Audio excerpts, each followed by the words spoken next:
எவ்வளவுதான் அறிவியலும் நாகரிகமும் வளர்ந்தாலும் சில பழக்கங்களை நம்மளால மாற்ற முடியல. அந்த மாதிரி ஒரு பழக்கம் தான் இந்த பூனை சகுனம்ன்ற மூட நம்பிக்கை. பூனை சகுனம் அப்படின்றது என்னன்னு பார்த்தோம்னா, இப்போ கூட நம்ம வெளியே கிளம்பும்போது ஏதாவது ஒரு பூனை நம்மளை கிராஸ் பண்ணுச்சுன்னா வீட்டுக்கு வந்து தண்ணி குடிச்சிட்டு கொஞ்ச நேரம் ஓய்வு எடுத்துட்டு போறோம்.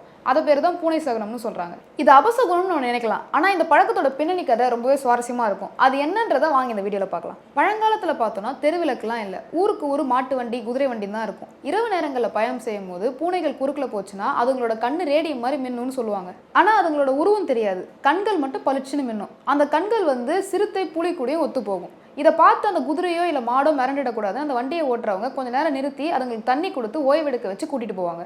வண்டியை ஓட்டுறவங்களும் கொஞ்ச நேரம் வண்டியை நிறுத்திட்டு தண்ணி குடிச்சிட்டு ஓய்வு எடுத்துட்டு திருப்பி வண்டியை ஓட்டுவாங்க. ஆனால் காலப்போக்கில் இது அப்படியே மாறிடுச்சு. பூனை குறுக்க வந்தாலே அபசகுணம்னு சொல்ல ஆரம்பிச்சிட்டாங்க.